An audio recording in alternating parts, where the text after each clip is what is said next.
we're getting hit from multiple angles, not just, currency creation, not just fiscal injections, not just Alzheimer's.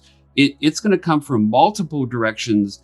And this trend is really just getting started. It's going to get worse. And of course, what that means is you're going to lose purchasing power, and gold and silver are going to have to rise. We've seen massive dilution of our currency for, how many years? At least since 2008, since the great financial crisis, right?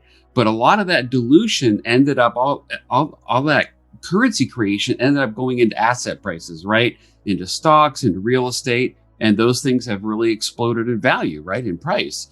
So that's where a lot of it's going.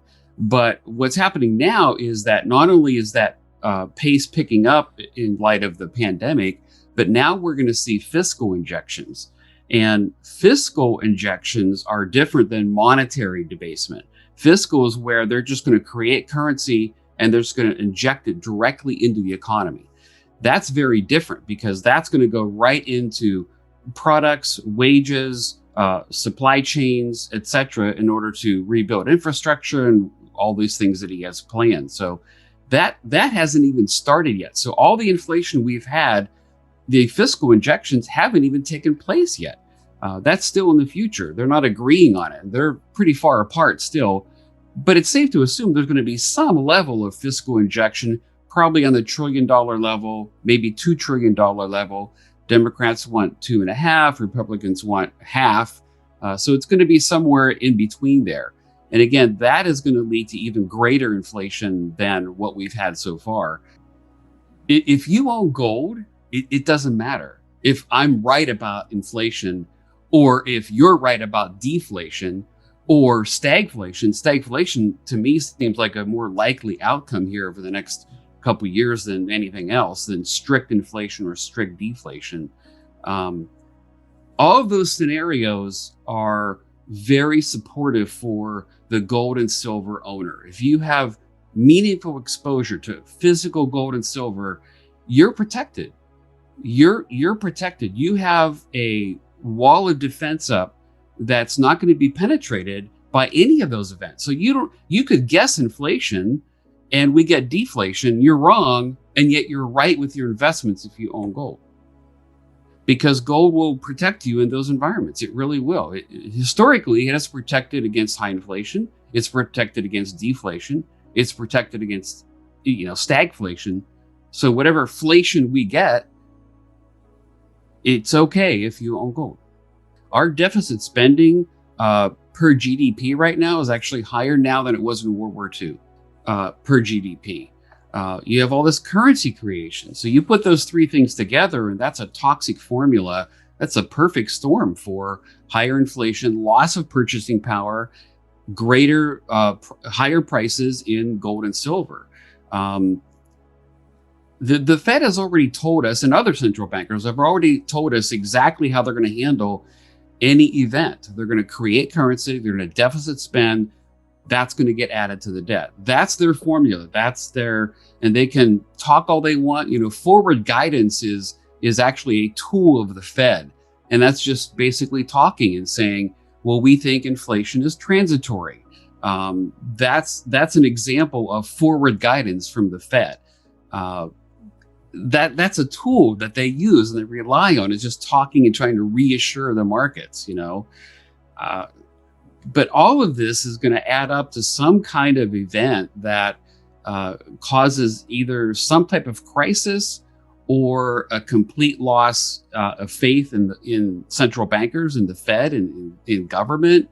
All I can say, Jake, is that I'm very glad that I have exposure to gold and silver in this environment, because however the crisis plays out, you don't have to necessarily get the details right. As long as you have meaningful exposure in your portfolio, to you and your family, to gold and silver, history says you will be okay in that environment, and you may even prosper in it.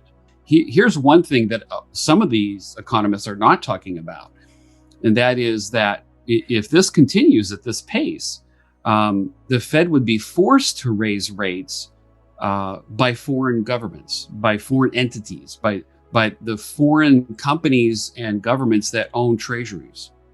because you can't have negative rates at, -2%, -3% indefinitely. Either that has to correct, or they're going to have to raise rates. Now, that may not happen this year or next year or whatever, but the Fed's saying we're thinking about maybe raising rates 2 years from now. That's it's kind of ridiculous to react to that. That's what the markets did, but I think it's ridiculous.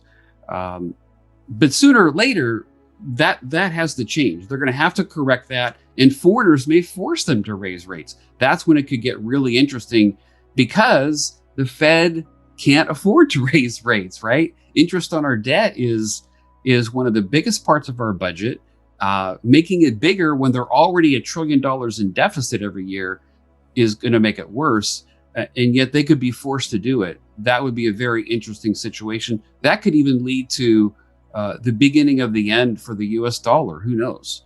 There's a lot of ways this could play out. There's a lot of moving variables. But that's a scenario that it's probably going to happen at some point, because again, I fall in the inflation camp or stagflation camp, where there is going to be higher inflation, which means negative rates for a longer period of time.